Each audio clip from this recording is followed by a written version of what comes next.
शांति शांति शांति। सर्ववेदांत सिद्धांत गोचरं तमगोचरम् गोविन्दं परमानन्दं सद्गुरुं प्रणतोऽस्म्यहम्।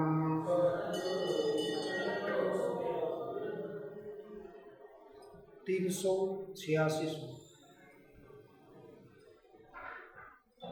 घट कलश कुशल शुचिमुखैर्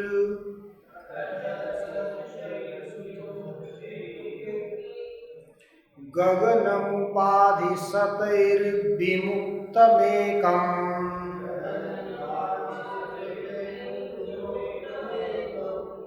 भवति न विविधं तथैव शुद्धम्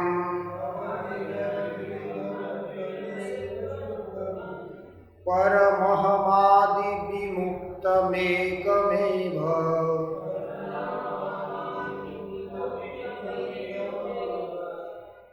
घट कलश कुशल शुचिमुखैर्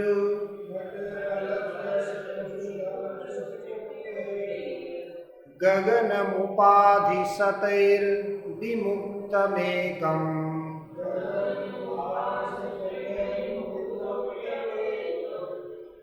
भवति न विविधं तथैव शुद्धम् परमहमादिविमुक्तमेकमेव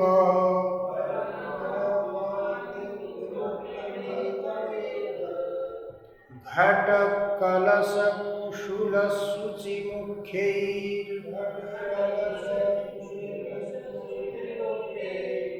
गगनमुपाधिशतैर्विमुक्तमेकम्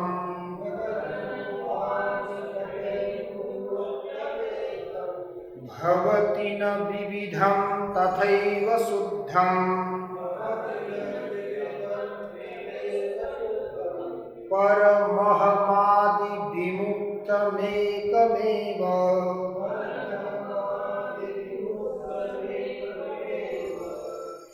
ब्रह्माद्याः स्तम्भपर्यन्ता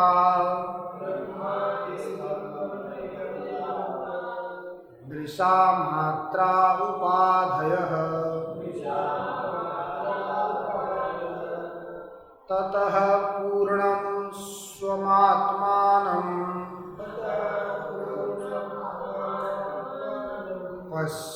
पश्येदेकात्मना स्थितम् ब्रह्माद्याः स्तम्भपर्यन्ता दृशा मात्रा उपाधयः ततः पूर्णं स्वमात्मानं पश्येदेकात्मना स्थितम् ब्रह्माद्या स्तम्भपर्यन्ता दृशा मात्रा उपाधयः ततः पूर्णं स्वमात्मानं पश्येदेकात्मना स्थितम्।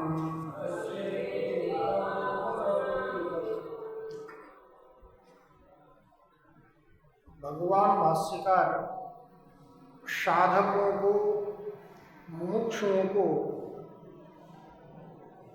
कहाँ और कैसे आत्मदृष्टि करनी चाहिए, इस आत्मदृष्टि के बारे में प्रतिपादन कर रहे हैं। विशुद्ध अंतःकरण को साक्षी में ले जाकर के नियुक्त करना, साक्षी कह करके शोधित त्वम पदार्थ, जो शोधित त्वम पदार्थ है बुद्धि का भी साक्षी, उस बुद्धि के साक्षी शोधित त्वम पदार्थ में विशुद्ध अंतःकरण को अर्थात तमोगुण और रजोगुणों से रहित जो शुद्ध अंतःकरण है उसको अवबोध मात्र में ले जाकर के नियुक्त करना और धीरे धीरे संपूर्ण उपाधियों को उस साक्षीभूत परमात्मा में लीन करते हुए फिर अंत में जाकर के पूर्णत्व का अवलोकन करना। अब पूर्णत्व का अवलोकन कब होगा? जब सर्वविध उपाधियों का परित्याग करेंगे, तभी जाकर के पूर्णत्व का अवबोध हो सकता है। उपाधियों के साथ साथ जितनी भी वृत्तियां हैं, सब वृत्तियों का भी बाध करना होगा। सर्वविध वृत्तियों का और उपाधियों का निराश करके शुद्ध पूर्ण ब्रह्म में जाकर के धीरे धीरे अपने सारे अंतःकरण को नियुक्त करेंगे, तभी जाकर के पूर्ण बोध का अनुभव हो सकता है। जैसे दृष्टांत दिया था, सामने दर्पण है तो उस दर्पण में प्रतिबिंब दिखता है, और जितने दर्पण होंगे उतने ही प्रतिबिंब दिखेंगे, भले बिंब एक हो। दर्पण अनेक हैं तो वहां प्रतिबिंब अनेक दिखते हैं। अब वो प्रतिबिंब कब तक दिखेंगे? जब तक दर्पण सामने होगा तब तक दिखेंगे। दर्पण वहां से हट जाएगा, दर्पण के अपनयन होने के बाद वहां प्रतिबिंब कोई भी दिखता नहीं, केवल बिंब रहेगा। जिस प्रकार केवल ग्रीवस्थ मुख रहता है, मान लीजिए दर्पणस्थ मुख नहीं रहता, प्रतिबिंब नहीं होता, उसी प्रकार सर्वविध वृत्तियों का निराध करेंगे, सर्वविध वृत्तियों का बाध करेंगे तो केवल ब्रह्म ही रहेगा, अर्थात चिदाभास भी बिंबभूत हो जाएगा।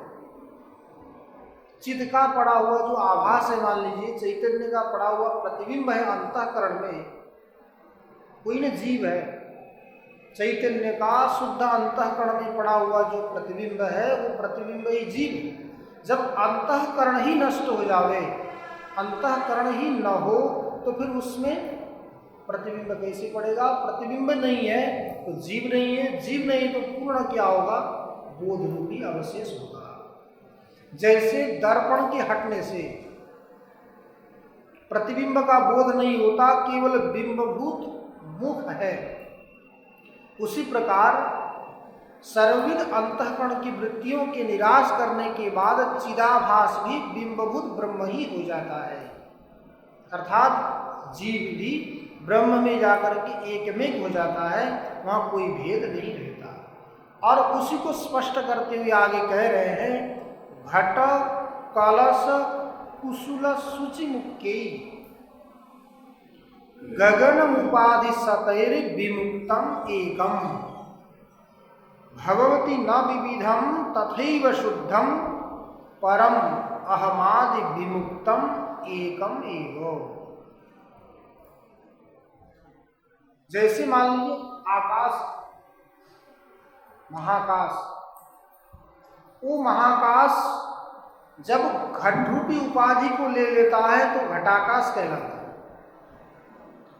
कलश रूपी उपाधि को ले लेता है तो कलशाकाश कहलाता है। कुशुल, कुशुल मतलब होता है जिसमें अनाज को रखा जाता है, अनाज को रखने का जो पात्र विशेष है उसको बोलते हैं कुशुल। अब उस ड्रम समझ लीजिए, जो ड्रम बड़े होते हैं बड़े बड़े, जहाँ अनाज रखा जाता है, उसी को कहते हैं कुशुल। तो उस कुशुल में रहने वाला आकाश क्या होगा? कुशुल आकाश हो। सूची, सूची अर्थात सुई, तो सुई में रहने वाला आकाश क्या होगा? सूची आकाश। तो घट के रहने से, घट रूपी उपाधि के होने से महाकाश घटाकाश में आ गया, कलश रूपी उपाधि के साथ संबंधित होने से महाकाश कलश आकाश में आ गया। कुसूल रूपी उपाधि में संबंधित होने से महाकाश कुशलाकाश हो गया। सूचि रूपी उपाधि में संबंधित होने से महाकाश सूच्याकाश हो गया। अब समझ लीजिए, घट के साथ, कलश के साथ, कुसुल के साथ, सूचि के साथ संबंधित होने से क्या गगन में कोई परिवर्तन आए? गगन में तो कोई परिवर्तन नहीं आता। भले वो जितने हजारों लाखों उपाधियों को ग्रहण कर ले, सर्वविध उपाधियों का ग्रहण करने के बाद भी वो गगन में कोई परिवर्तन नहीं आता। गगन कितना है? आकाश एक, उसमें अनेकता नहीं। अनेकता गगन में कैसे आई? केवल उपाधियों के कारण।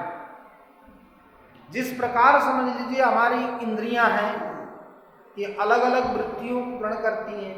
मन अलग है, बुद्धि अलग है, तो अनंत वृत्तियां इनकी बनती है। तो बाहरी विषय भी अथवा जीव भी मान लीजिए अनंत हो जाता है। अलग अलग उपाधियों को धारण करके वो जीव अनंतता को प्राप्त करता है। और जब सर्वविध उपाधियों का परित्याग करते करते, उनका निराश करते करते, बाध करते करते जो प्रक्रिया बताई थी, बाह्य इंद्रियों को मन में, मन को बुद्धि में, बुद्धि को बुद्धि के साक्षी में, उस साक्षी को भी पूर्ण बोध रूप अपरिच्छिन्न ब्रह्म में, सच्चिद आनंद स्वरूप में ले जाकर के लीन करना। अर्थात कार्य वर्ग में हमारी जो दृष्टि है उस दृष्टि को हटा देना। जितने भी कार्य वर्ग में उपाधि में दृष्टि है, सर्वित उपाधियों का परित्याग करते करते चलेंगे तो क्या होगा? जो निरुपाधिक होगा, बिंबभूत होगा, वही बचेगा। जैसे सामने दर्पण है तब प्रतिबिंब दिखता है, दर्पण को हटा देते हैं तो प्रतिबिंब कोई है ही नहीं, केवल बिंब स्थित रहता है। उसी प्रकार यहाँ भी सर्वविध वृत्तियों का, उपाधियों का परित्याग करेंगे तो चिदाभास भी नहीं रहेगा, केवल बिंबभूत ब्रह्म ही रहेगा, कोई पूर्णबोध। तो इसलिए घट रूपी उपाधि को लेकर के, कलश रूपी उपाधि को लेकर के, कुशल रूपी उपाधि को लेकर के, सूचि रूपी उपाधि को लेकर के गगन अलग अलग हुआ, अनेक रूप में परिवर्तित हुआ, सा हमें प्रतीत होता है। घट कलश कुशल सूचि मुख्येरि गगनम उपाधि सतैः विमुक्तम, गगनम उपाधि सतैः विमुक्तम एकम।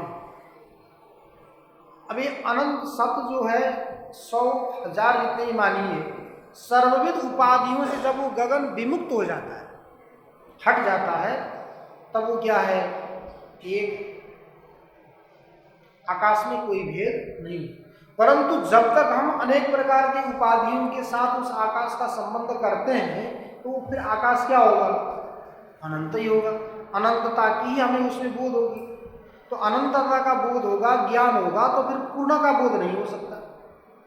इसलिए पहले से कहा, इंद्रियों में, शरीर में, मन में, बुद्धि में, बुद्धि साक्षी में जो आत्मत्व का बोध हो रहा है, हमें आत्मत्व का भ्रम हो रहा है, आत्मत्व का अध्यास हो रहा है, उसको धीरे धीरे शनै शनै शनै शनैर निश्चलताम उपानयन, ये चंचल है जितने भी उपाधि हैं, और उपाधि के साथ संबंधित भी होगा वो तो भी क्या कर देगा? निश्चल को भी चंचल कर देगा। तो धीरे धीरे इन वृत्तियों का निराश करते हुए निश्चलता को प्राप्त करना।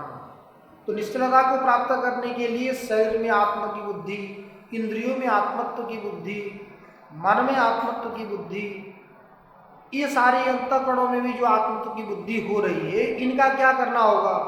धीरे धीरे परित्याग। क्योंकि पहले ही भगवान ने, भाष्यकार ने कहा था, इसमें आया था, शरीर पोषणार्थी सन यह आत्मानं दिदृक्षति, शरीरम पोषणार्थी सन यह आत्मानं दिदृक्षति, ग्राहम दारुधिया धृत्वा नदीम तरतुम सइच्छति। शरीर पोषणार्थी सन, शरीर को पोषण करता हुआ, आत्मानम यह दिदृक्षति, आत्मा को अनुभव करने की इच्छा करता है, आत्मा को देखने की इच्छा करता है, शरीर का पोषण भी कर रहा है। शरीर का पोषण करते हुए अर्थात शरीर ही आत्मा है, यही हमारा सब कुछ है बोल करके उसको पोषण करने के लिए लगा भी हुआ है। और इच्छा क्या करता है? आत्मानम या दिदृक्षति, आत्मा को देखने की इच्छा करता है। वो व्यक्ति है कैसा? तो बोलते ग्राहम दारू धिया, दारू अर्थात लकड़ी, काष्ठ, ग्राह मगरमच्छ, नदी में पार करना है उसको, नदी पार करके जाना है। तो पार जाने के लिए उसने क्या किया? नदी के तट में गया, तट में जाकर को देखा तो वहां धूप सेकने के लिए ग्राह मगरमच्छ आकर के तट में बैठा हुआ था। उसी को क्या समझ लिया? लकड़ी समझ लिया, ठूंठ समझ लिया। तो उस लकड़ी समझ करके उसी के ऊपर जाकर के वो सवार हो जाएगा तो ग्राह उसको रहने देगा। जैसे ग्राह खा लेता है उसको, नदीम तरतुम सइच्छति, उस ग्राह के ऊपर बैठ करके नदी को तरने की इच्छा करने वाला व्यक्ति, क्या वो नदी तर सकता है? नहीं तरेगा, ग्राह तो उसको खा लेगा, खत्म कर देगा। वैसे ही शरीर पोषणार्थी सन,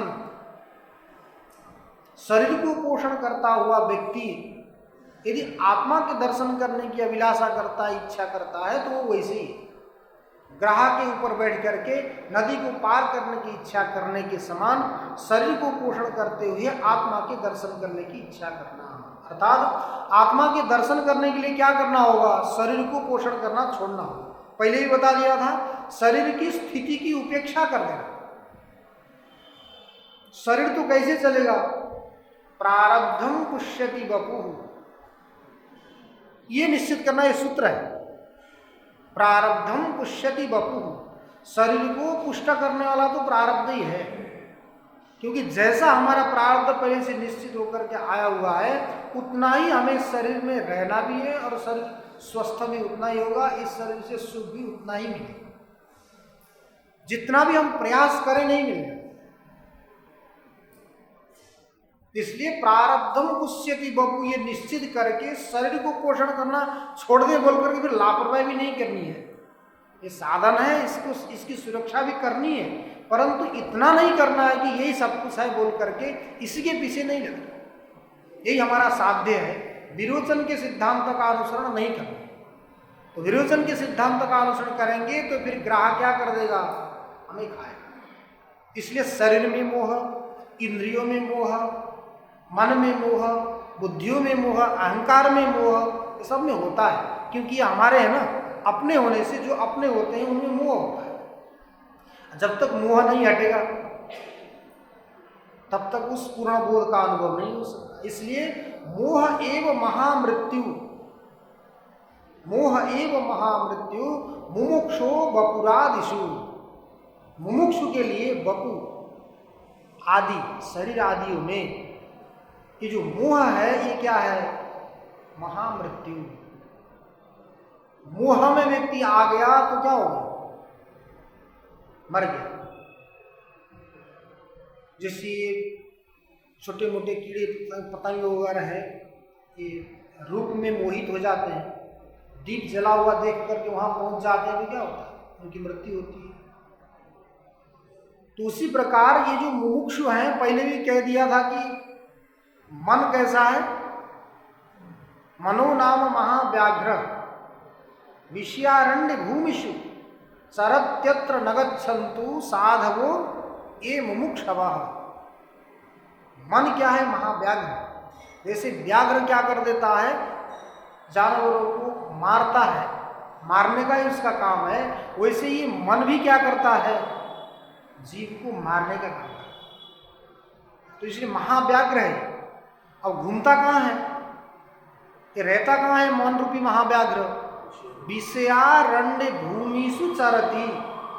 विषयारण्य भूमि में, विषय रूपी जो अरण्य है, जंगल है, वहाँ भ्रमण करता है। विषय रूपी अरण्य में, जंगल में भ्रमण करता है और महाग्राह है, कोई भी आए पकड़ लेता है। इसलिए क्या करना? न गच्छन्तु, कौन न जावे? साधवो ये मुमुक्षवः, जो साधु हैं, जो मुमुक्षु हैं, उनको विषय रूपी अरण्य में नहीं जाना चाहिए। ये विषय क्या है? काले सर्प के विष से भी बढ़कर के बता दिया। काला सर्प का जो विष है वो तो जो खाएगा वो मरेगा, परंतु विषय कैसे है? खाने की जरूरत नहीं, केवल देखने से ही वो मृत्यु को प्रदान करते हैं। इसलिए मोह एव महामृत्यु, मोह ही क्या है? महामृत्यु। मुमुक्षु वपुरादिषु, मुमुक्षु के लिए वपु आदि में, आदि पद से सब ले लीजिए, शरीर से संबंधित जितने भी है सब में ये जो मोह करते हैं, मोह मुमुक्षु के लिए क्या है? महामृत्यु। इसलिए क्या करना? मोह विनिर्जितो ये न समुक्तिम पदम अर्हति। जिसने मोह को जीत लिया वही मोक्ष पद का अर्ह है, अर्थात योग्य। जिसने मोह को नहीं जीता वो मोक्ष पद का अर्ह नहीं है। इसलिए क्या करना? सबसे पहले मोह को हटाना। और तो छोड़िए, सूक्ष्म सूक्ष्म को छोड़िए, तो हमें तो शरीर में इतना बड़ा मोह होता है। अपना जो शरीर है और शरीर से संबंधित जितने भी हैं, इनमें मोह होता है कि नहीं? होता है। तो ये मोह होगा तो महामृत्यु के साथ हम बैठे हैं, महामृत्यु को पकड़ करके बैठे हैं, तो हमारी क्या गति होगी? इसलिए मोह एव महामृत्यु मुमुक्षो वपुरादिषु। शरीर में अर्थात पहले तो स्थूल में बता दिया। पहले स्थूल में मोह नहीं करेंगे तो फिर धीरे धीरे सूक्ष्म भी नहीं कर सकते। एक साथ सूक्ष्म में तो हमारी दृष्टि नहीं जाएगी, क्रमशः जाएगी। पहले स्थूल को हटाएंगे, उसका व्यावर्तन करते चलेंगे, तो व्यावर्तन करते करते धीरे धीरे धीरे धीरे सूक्ष्म में भी हम आत्मत्व बुद्धि का व्यावर्तन कर सकते हैं। तो इसलिए मोहम जहि महामृत्युम देह दार सुतादिषु, इस मोह को क्या करना? जही, उस मोह को छोड़ो, त्याग करो। देह दार सुतादिषु, जहां जहां अधिक मोह होता है, पहले तो शरीर में होता है। कोई भी विषम परिस्थिति आए तो हम शरीर को बचाने के लिए भग जाते हैं, देह में मोह हो गया। और देह ठीक ठाक भी है, जैसा भी है, उसके बाद मोह किस में होगा? दार, पत्नी में होगा। पत्नी होगी तो पति में होगा, वहां मोह होगा। अब पत्नी में मोह होने के बाद फिर किस में होगा? सुतादिषु, संततियों में मोह होगा। और संतति में होने के बाद फिर संपत्ति में होगा। तो ये देह दार सुत संपत्ति आदियों में जो मोह होता है, उस मोह को क्या करना? जही, छोड़ो, त्याग करो। मोहम जही महामृत्युम, जब तक इसको महामृत्यु नहीं मानेंगे ना मोह को, तब तक हम नहीं छोड़ सकते। हमारे काम का नहीं है, ये हमें कष्ट देगा, दुख देगा, ये निर्णय होगा, तभी जाकर के हम उसको छोड़ सकते हैं। इससे कुछ भी सुख मिलने की अभिलाषा है तो हम उसको छोड़ नहीं सकते। इसलिए क्या करना? ये तो हमारे दुख का ही कारण है, इससे तो हमें मृत्यु ही मिलेगी, इसके अलावा और कुछ नहीं है। इस प्रकार का दृढ़ निश्चय करेंगे तभी छोड़ सकते हैं। वो छोड़ना भी बहुत नहीं के बराबरी होता है। इसलिए तो भगवान ने कहा ना, मनुष्याणाम सहस्रेषु कश्चित यतति सिद्धये यतताम अपि सिद्धानाम कश्चिन माम वेत्ति तत्त्वतः। हजारों में, लाखों में कोई यत्न करता है उस तत्व का साक्षात्कार करने के लिए, स्वस्वरूप के अनुसंधान करने के लिए। हजारों में से कोई एक यत्न करता है। मनुष्याणाम सहस्रेषु कश्चित यतति सिद्धये, सिद्ध करने के लिए प्रयत्न करता है। यतताम अपि सिद्धानाम, ठीक है, कुछ लोग प्रयत्न भी कर गए सिद्ध करने के लिए, सिद्ध भी हो गया तो भी आंशिक रूप से जानते हैं। जिस प्रकार एक कहानी आती है कि हाथी का ज्ञान करना है, तो उस हाथी के ज्ञान करने के लिए अब अंधा व्यक्ति ने पूछ लिया कि भाई हाथी का क्या स्वरूप है, उसका शरीर कैसा होता है, उसको हम कैसे जाने, उसके लक्षण क्या है। अब वो है अंधा व्यक्ति, अब उसको समझना है हाथी को, और उसको कैसे बताएगा? बताने से, व्याख्या करने से तो वो समझेगा नहीं। ऐसा होता है, वैसा होता है, बहुत बहुत बड़ा होता है,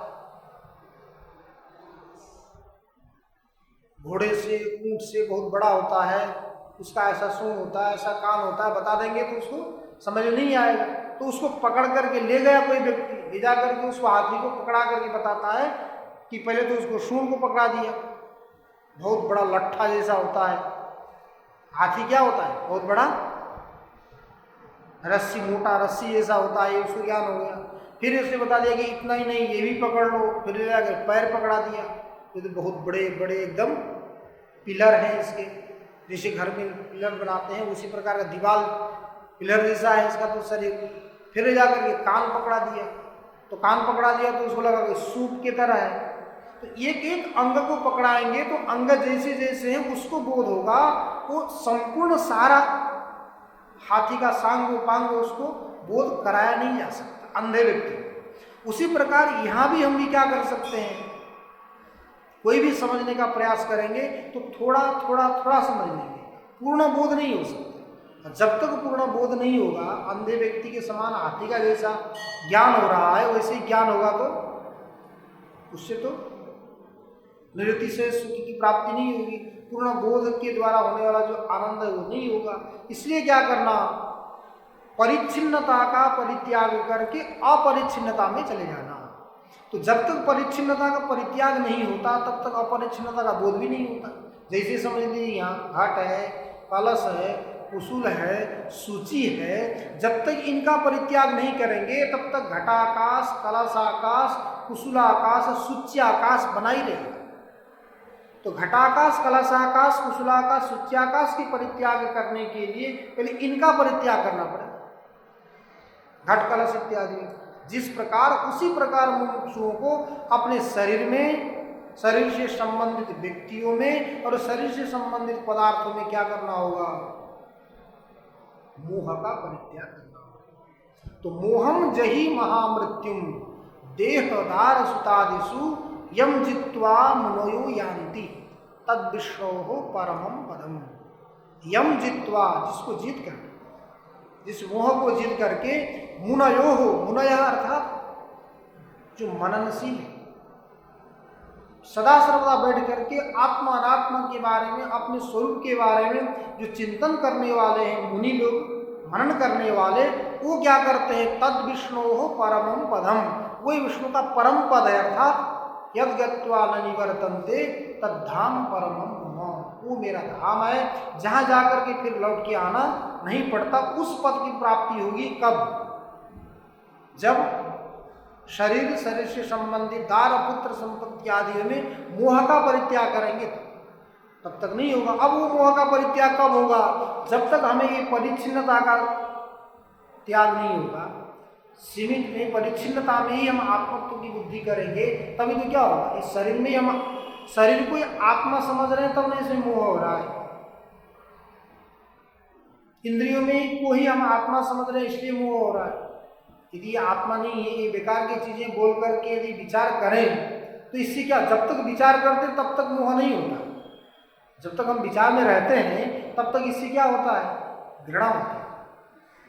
ये ऐसे ही सुबह खिला दो, जब भी खिलाओ मैंने 2-3 घंटे के बाद फिर इसको भूख लगती है और शरीर खिलाओ तो ये पुष्ट रहता है, न खिलाओ तो ये छिन्न भिन्न हो जाता है, कमजोर हो जाता है। तो ये क्या है, इसी अन्न के द्वारा, जल के द्वारा, खाद के द्वारा बना हुआ है।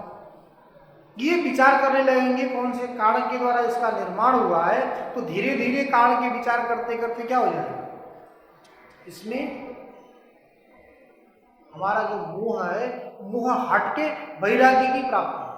जब तक वैराग्य नहीं होगा, पहले भी आएगा वैराग्य और बोध चाहिए।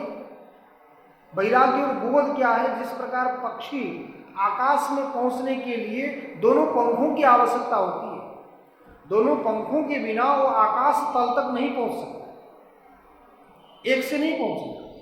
एक पंख कट जाए दूसरे पंख से अकेले वो नहीं जा सकता।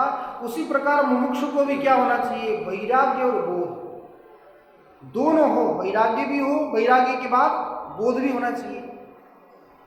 आत्मा नात्म विवेक, आत्मा और अनात्मा का विवेक भी होना चाहिए।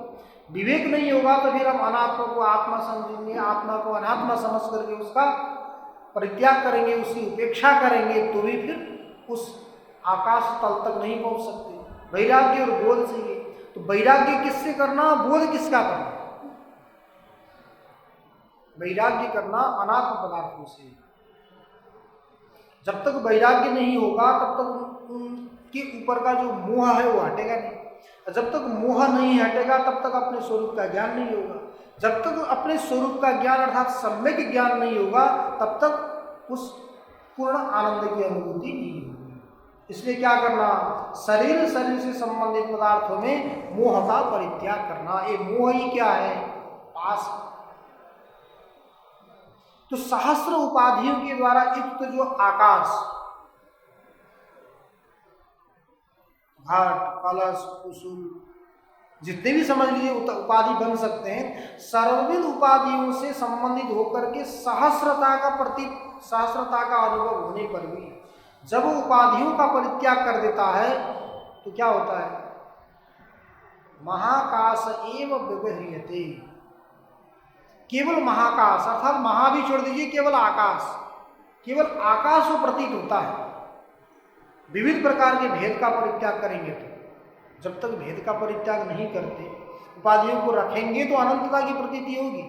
उसी को छोड़ देते हैं तो एक का जिस प्रकार बोध होता है उसी प्रकार शुद्धम परम ब्रह्म अहमादिषु विमुक्तः, शुद्ध जो पर ब्रह्म होगा, परम अहमादि विमुक्तम एकमेव।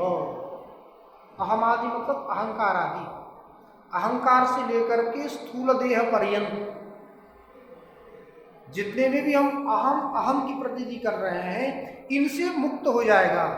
अहमादि विमुक्तम, अहमादि प्रत्ययों से उपाधियों से विमुक्त हो जाएगा तो शुद्धम परम एकमेव, शुद्ध एक रहेगा, उसमें कोई भी भेद नहीं होता।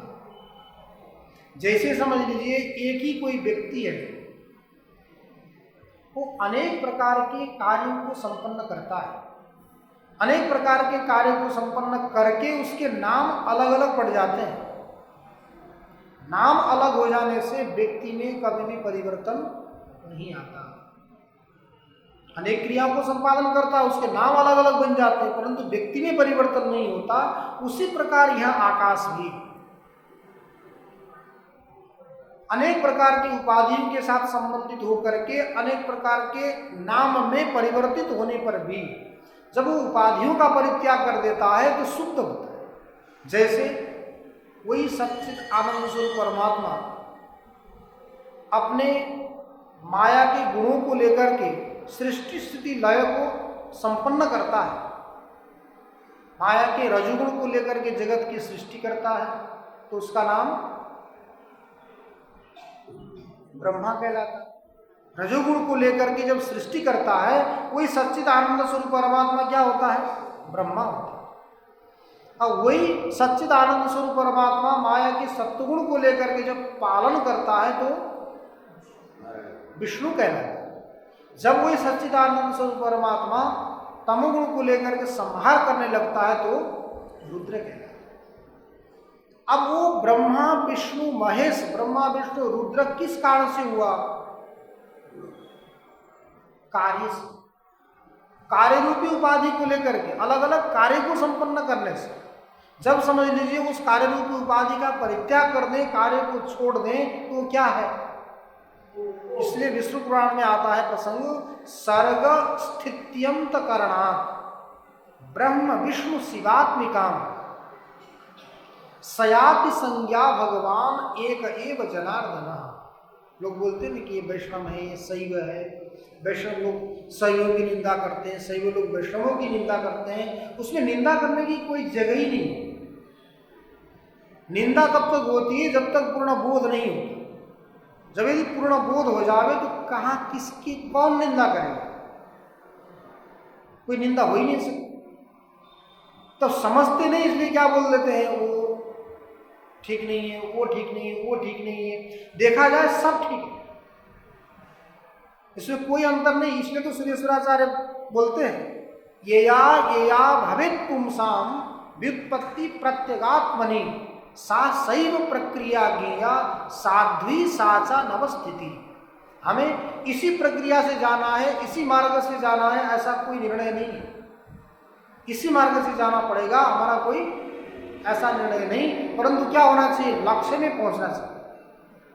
लक्ष्य क्या है हमारा, प्रत्येक आत्मा का बोध करना। प्रत्येक जो है शुद्ध चैतन्य सबसे अंतरतम, सबसे अंदर जो विद्यमान है उसका हमें क्या करना है, बोध करना। अब आप किसी भी प्रक्रिया से उसका बोध करिए, हमें प्रक्रिया में अभिनिवेश नहीं है, आग्रह नहीं है कि इसी प्रक्रिया से आपको चलना है। तो या वेद पुंसाम, व्युत्पत्ति, व्युत्पत्ति माने बोध, ज्ञान। किसका बोध हो, प्रत्येगात्मनि, प्रत्येगात्मा का बोध जिस जिस प्रक्रिया से होना हो। परंतु प्रक्रिया कैसी होनी चाहिए, साधु होनी चाहिए, अर्थात शास्त्रीय प्रक्रिया होनी चाहिए। शास्त्रीय विधि से हमें उसको समझना। और शास्त्रीय विधि कोई भी किसी भी आचार्य के विधि का हम अनुसरण करके आगे जा सकते। तो साध्वी होनी चाहिए और अनवस्थिति, उसमें कोई अनवस्था आदि दोष भी नहीं होना चाहिए। ऐसी प्रक्रिया को हम अपनावें कि जो प्रक्रिया साध्वी हो और जिस प्रक्रिया में अनवस्था आदि दोष भी न आते हो, तो उस प्रक्रिया से आप आगे चलिए और प्रत्येगात्मा का बोध करिए। आप जिस भी प्रक्रिया से चले, हमें कोई लेना देना। उसी प्रकार सर्ग स्थिति अंतकरणात्, सर्ग करणात् ब्रह्म, स्थिति करणात् विष्णु, अंतकरणात् रुद्र। परंतु वो जनार्दन है, एक ही, एक एव जनार्दन, वो एक ही है, उसमें कोई भी परिवर्तन नहीं आता। परंतु उसी को क्या कर देते हैं, अलग अलग लोग अपने अपने विचार से अलग अलग रूप से प्रतिपादन कर देते हैं। और सर्वविद दार्शनिकों का भी तो यही लक्ष्य है। देखिए, विचार व्यक्ति की एक नहीं होती, रुचि व्यक्ति की एक नहीं होती, अलग अलग रुचि होती हैं और अलग अलग विचार होते हैं, इसलिए अलग अलग दर्शन बन गए। परंतु उनका परम लक्ष्य क्या है, लक्ष्य एक ही। जैसे शिवमन्य स्तोत्र में पुष्पदंताचार्य ने कहा है, रुचि नाम वैचित्र्यात् दृजुकुटिलनाना पथजुषाम नृणामेको गम्यस् त्वमसि पयसाम अर्णव इव। रुचि नाम वैचित्र्यात्, व्यक्तियों की रुचि क्या है, विचित्रता, अलग अलग रुचि है। ऋजु कुटिल, कुछ सरल मार्ग से चलते हैं, कुछ कठिन मार्ग से चलते हैं, अर्थात कोई सीधे मार्ग से जाएंगे, ये छोटा रास्ता है यहाँ से चलो, और किसी को छोटा रास्ता पसंद नहीं आता, हम तो घूम के ही जाएंगे, घूम के चले जाते हैं, उनकी मर्जी। भले कहीं से भी जाए, पहुंचना कहाँ है, विश्वनाथ संन्यास आश्रम में पहुंचना है। घूम के आए तो भी यहीं पहुंचना है, और सीधे आए तो भी यहीं पहुंचना है, पैदल आए तो भी यहीं पहुंचना है, किसी गाड़ी से साधन से आए तो भी यहीं पहुंचना है। तो रुचि नाम वैचित्र्यात् दृजुकुटिलनाना पथजुषाम नृणाम एको गम्यः। संपूर्ण नृणाम यानी मनुष्याणाम, मनुष्यों के लिए गम्य अर्थात प्राप्तव्य क्या है, एक ही। जैसे दृष्टांत दिया, पयसाम अर्णव इव। पय अर्थात जल, जल का अंतिम गंतव्य स्थान क्या है, समुद्र, अर्णव। वहीं जाकर के जल की गति रुक जाती है उस स्वरूप। तो वहां जाकर के न कोई नदी, न कोई झरना, कोई भी कुछ नहीं होता, वहां जाके समुद्र हो जाता है। और मीठा भी नहीं होता है, वहां जाकर के सारे खारे हो जाएंगे। तो जिस प्रकार नदी नाला झरनाओं का गंतव्य स्थान केवल समुद्र है, उसी प्रकार सारे जितने भी दार्शनिक हैं, सबका गंतव्य स्थान क्या है, वही सच्चिदानंद स्वरूप परमात्मा है, परंतु उनका मार्ग अलग अलग। देखिए, कोई जल नदियों से, झरना से होते कहाँ पहुंचता है, समुद्र में पहुंचता है। तो समुद्र में पहुंचने के बाद नदी का, झरना का जो पानी है वो हमारे उपयोग का है, हम उसका उपयोग कर सकते हैं, परंतु समुद्र में पहुंच जाए तो वो हमारे उपयोग का नहीं होता। अब भगवान को, परमात्मा की दृष्टांत कैसे दी जाती है, समुद्र के समान दी जाती है। तो भगवान तो ऐसे बेकार के खारे हैं। नदी नाला का पानी तो क्या है, ठीक है, स्वादिष्ट है, हम पी सकते हैं उसका, परंतु समुद्र कैसा है, खारा है। तो भगवान कैसे है, खारे हो गए, वो हमारे काम के नहीं। इसलिए भगवान से भी भक्त की अधिक महत्ता है। इसलिए पता नहीं मानस में कहीं होगा, हाँ, राम सिंधु घन सज्जन धीरा चंदन तरु हरि संत समीरा। ये कहा है तुलसीदास जी ने, राम सिंधु, भगवान श्री राम क्या है? सिंधु है, समुद्र है। अर्थात वो समुद्र सामान्य व्यक्ति के उपयोग का नहीं होता। खारा पानी है, उसको हम कैसे उपयोग करें? तो राम सिंधु घन, राम सिंधु कितने रखे? राम सिंधु, राम क्या है? परमात्मा सिंधु है, समुद्र है, वो हमारे कोई भी काम के नहीं है। परंतु राम सिंधु घन सज्जन धीरा, जो सज्जन है, धीर है, वो क्या है? घन है, बादल है। जब कोई समुद्र का पानी सूर्य के किरण के माध्यम से बादल बन करके चला जाता है और वो बादल बरसता है, वो खारा पानी जब बरसता है तो कैसा बन के बरसता है? तो मीठा बन के बरसता है, वो हम लोगों का उपयोग करता है। इसलिए समझ लीजिए, जिस प्रकार समुद्र हमारे उपयोग का नहीं, सामान्य व्यक्ति के उपयोग का नहीं होता, वैसे सच्चिदानंद स्वरूप परमात्मा भी सबके काम के नहीं है, सब उपयोग नहीं कर सकते। तो उनको उपयोग करने के लिए क्या करना पड़ेगा? पहले तो सूर्य की रोशनी के द्वारा उनको खींचना पड़ेगा, खींच करके बादल होगा और बादल ऊपर चला जाएगा तो वायु के साथ उसका टकराव होगा तो बरसेगा, तो बरसने के बाद तब हम उसका उपयोग कर सकते हैं। राम सिंधु घन सज्जन धीरा, चंदन तरु हरि, तरु वृक्ष, चंदन तरु हरि। हरि अर्थात जो परमात्मा है वो कैसे है? चंदन तरु, चंदन के पेड़ के समान। परंतु जो चंदन का जो सुगंध है वो ऐसे ही पता चलेगा क्या? जहाँ चंदन का पेड़ है, तो समझ लीजिए माना गया पेड़ है, यदि वो चंदन का पेड़ है बोल करके सुगंधित तो ऐसे नहीं आती।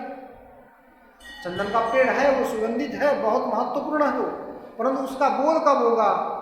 जब चंदन तरु हरि संत समीरा।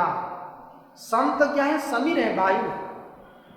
इसलिए संत ही कृपा करते हैं तब जाकर के उस हरि का बोध होता है। जब तक संत कृपा नहीं करते तब तक वो हरि का भी बोध नहीं होता। तो संत क्या है? समीर है, वायु। उस चंदन के पेड़ से होते हुए बहते इधर आएंगे तभी जाकर के हमें सुगंधि का बोध। जब तक वहां से बह करके नहीं आते तब तक सुगंधि का बोध नहीं होता। ऐसे तो देखिए वायु में कोई सुगंध नहीं है। गंध किसका धर्म है, किसका गुण है? पृथ्वी का है। सुगंध भी उसी का है, दुर्गंध भी उसी का है। तो सुगंध आता भी है वायु में, तो कहाँ से आ रहा है? पृथ्वी के साथ संबंधित होकर के आ रहा है। यदि वायु में कहीं भी सुगंध की प्रतीति हो रही है तो हमें मानना चाहिए पृथ्वी के साथ संबंधित होकर के। पृथ्वी का गुण है, इसी को बोलते हैं अन्वय और व्यतिरेक। पृथ्वी संबंध सत्वे गंध प्रतीति सत्वम। पृथ्वी के साथ संबंध होने पर जल में, वायु में गंध की प्रतीति होती है। अब पृथ्वी संबंधाभावे गंध प्रतीत्य भाव। पृथ्वी के साथ संबंध नहीं होगा तो गंध की भी वहां प्रतीति नहीं होगी। तो वायु वहां से बहता हुआ आएगा तब आकर के उस चंदन के वृक्ष का जो सुगंध है, चंदन का जो सुगंध है वो हमें अनुभव में आएगा। तो राम सिंधु घन सज्जन धीरा, चंदन तरु हरि संत समीरा। हरि चंदन के पेड़ हैं और संत क्या है? समीर है, वायु। तो वो वायु क्या करता है? सब जगह पहुंच करके सामान्य जनों को भी सुगंधित प्रदान करता है। वैसे संत भी क्या करते हैं? हमारे ऊपर कृपा करके अपना कष्ट सहन करते हुए भी जगह जगह जाकर के उपदेश करते हैं, संग कराते हैं, तो हमारा कल्याण करते हैं। तो वही परमात्मा, परंतु कैसा है समझ लीजिए, यदि किसी की कृपा न हो, सज्जन न हो, धीर न हो, तो हमें बहुत कठिन लगता है, दुरूह लगता है। परंतु वही संत की कृपा हो जाए, संत के सानिध्य में हम चले जाएं, तो वही परमात्मा कैसा होता है हमारे लिए? सुगम। और समुद्र का पानी ना काम एक बूंद भी ला करके पी नहीं सकते। जाकर के वहाँ डुबकी भी लगा लें, ना स्नान भी कर लें, या तो वहीं बोतल लेके जाना पड़ेगा, नहीं तो आके फिर बाथरूम में नहाना पड़ेगा, चिपक जाता है। पीने की तो बात ही छोड़िए, आचमन करना ही मुश्किल हो जाता है। तो ऐसा जल भी उस बादल के साथ संबंधित होकर के उपयुक्ता बन जाता है। तो वैसे जो परमात्मा है, परंतु अनेक प्रकार के कार्य को संपन्न करते हुए वो अनेक प्रकार के रूप को धारण करते हैं। वास्तविक रूप से देखा जाए तो उनमें कोई भी भेद नहीं है, वो एक है। जिस प्रकार ये आकाश अनेक प्रकार की उपाधियों को ग्रहण करके अनंत उसके नाम हो जाते हैं, उपाधियों का परित्याग कर देते ही एकमेव महदादि विमुक्तम एकमेव, केवल एक बन जाता है। अब एक कहाँ तक भेद है, कहाँ से लेके कहाँ तक उपाधि की गिनती है, कोई सीमा होगी नहीं इसकी।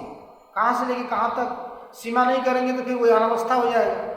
अनवस्था को रोकने के लिए कोई सीमा निर्धारित करना होता है। तो ये उपाधि का भेद कहाँ तक है, तो ब्रह्माद्या स्तंभ पर्यंता मृषा मात्रा उपाधय ततः पूर्णम समात्मानं पश्येद एकात्मना स्थितम। ब्रह्माद्या स्तंभ पर्यंता, ब्रह्मा से लेकर के स्तंभ पर्यंत। अब यहाँ ब्रह्मा से लेकर के स्तंभ पर्यंत बोल करके स्तंभ ये जड़ पदार्थ को भी ले सकते हैं, स्तंभ बोल करके सामान्य तृण, तृण पर्यंत कार्य ब्रह्म से लेकर के, ब्रह्मा अर्थात हिरण्यगर्भ कार्य ब्रह्म, वहां से लेकर के तृण पर्यंत सारे जितने भी क्या है निशा सब मिथ्या। तो यहाँ ब्रह्मा मतलब क्या, समष्टि, लिंग शरीर का अभिमानी, जो चतुर्दश भुवन का अधिपति, भू भुव स्व मह जन तप सत्य अतल वितल सुतल तलातल महातल रसातल पाताल, ये चतुर्दश भुवन का जो अधिपति है वो भी क्या है, मिथ्या है। वो भी मिथ्या है तो फिर हम लोग क्या है, तो भी हम थोड़ी मानते हैं, हम तो नित्य हैं, अजर हैं, अमर हैं, श्रेष्ठ हैं बोल करके अपने का अभिमान करते हैं। तो इसलिए क्या करना, उस ब्रह्मा को देख करके हमें अपने में भी मोह का परित्याग करना। जैसा प्रसंग उस उनका आता है ना, देवराज इंद्र और लोमस ऋषि का। देवराज इंद्र ने एक बार ऐसा सोचा, उनके मन में ऐसा विचार आया कि मेरा महल ऐसा होना चाहिए कि इस विश्व ब्रह्मांड में किसी का भी न हो, एकदम सुंदर दिव्य होना चाहिए। इन्होंने कल्पना कर दी, अब इच्छा हो गई तो देवराज है, उन्होंने क्या कर दिया, विश्वकर्मा को आदेश दे दिया।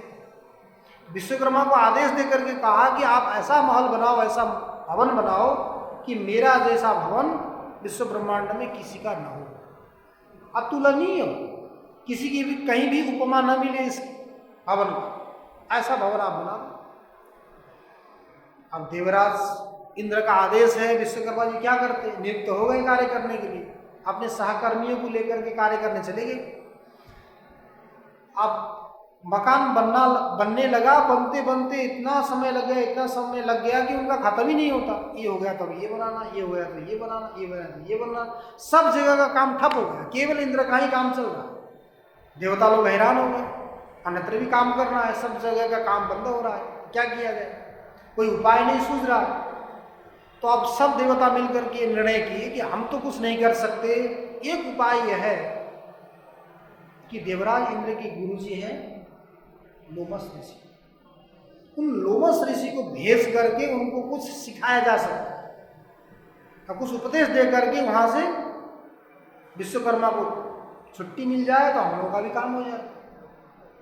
तो लोमस ऋषि, अब बताते हैं कि लोमस इसलिए नाम रहा, उनके शरीर में पूरे रोम ही रोम थे, बाल ही बाल ऐसे थे कि वो भालू के जैसे थे, मैंने शरीर का कोई भी अंग ऐसा अवशिष्ट नहीं था जहां बाल न हो।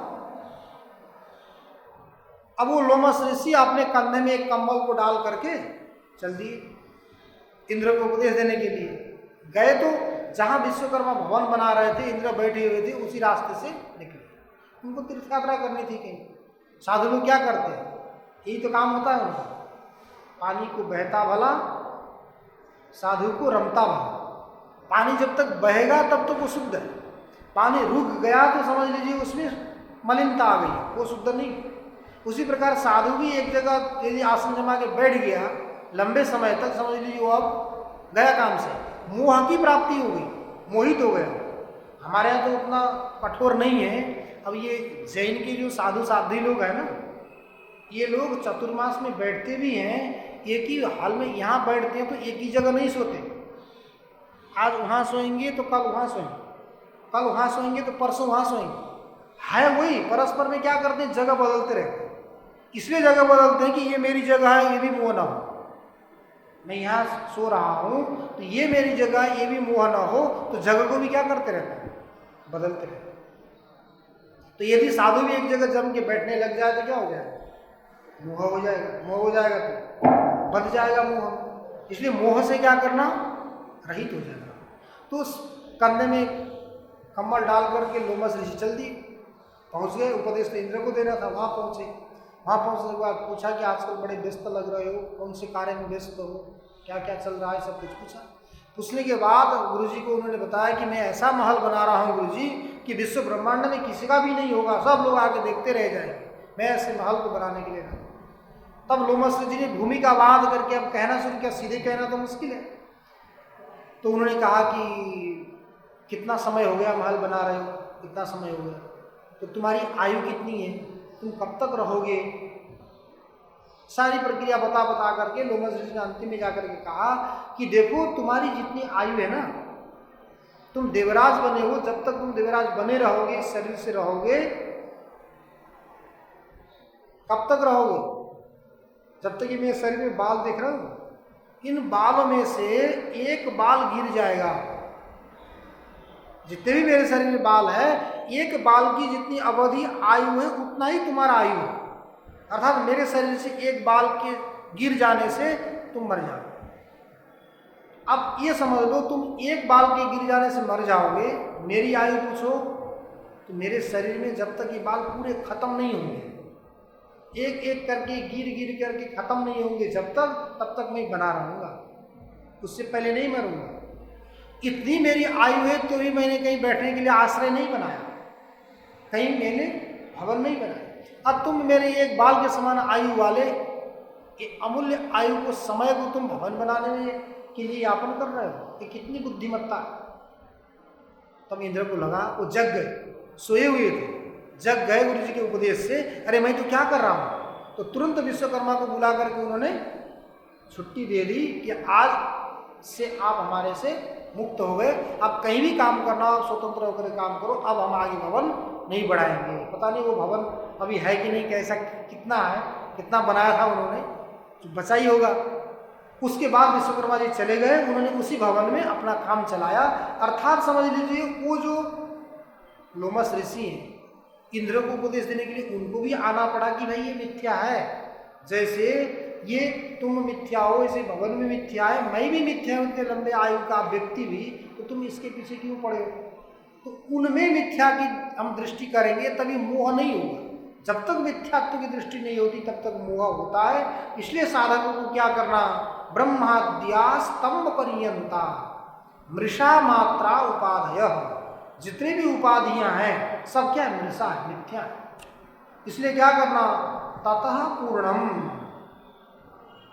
अब यहां स्तंभ करके ऐसे लिया, अणुतमो जीव, ऐसा जीव की एकदम सूक्ष्म से सूक्ष्म जीव, ब्रह्मा से लेकर के सूक्ष्म से सूक्ष्म पर्यंत जो जीव है ये सब क्या है, मिथ्या है। उपाधिक होने से, भेदक होने से ये सब मृषा है। इन सबको क्या करो, परित्याग करो। ये सब क्या है, सर्व अधिष्ठानभूत ब्रह्म में कल्पित, संपूर्ण जगत के अधिष्ठानभूत ब्रह्म में कल्पित है। वास्तविक रूप क्या है, वो बोध करने योग्य तो पूर्ण ब्रह्म ही है, उसके अलावा कोई नहीं है बोल करके सब पदार्थों में मिथ्यात्व का बोध होना। तो ब्रह्माद्या स्तंभ पर्यंता मृषा मात्रा उपाधय ततः पूर्णम स्वम आत्मानं पश्येत एकात्मना स्थितम। एक आत्मा में स्थित होकर के पूर्ण स्वरूप आत्मा का दर्शन करना, अर्थात त्रिविध परिच्छेदों से रहित जो मुख्य स्वरूप है ब्रह्म का, उसका साक्षात्कार करना। जब उसका साक्षात्कार करेंगे तब कब करेंगे, जब सारी उपाधियों में मिथ्यात्व का बोध होगा तब। तो उपाधि में मिथ्यात्व का बोध होगा तो उपाधि को छोड़ देंगे, उपाधि को छोड़ेंगे तो निरुपाधि का बोध होगा, तभी जाकर के हमें आनंद की अनुभूति होगी। और भी इसमें विचार है, फिर आगे। ओम पूर्णमदः पूर्णमिदं पूर्णमुदच्यते पूर्णस्य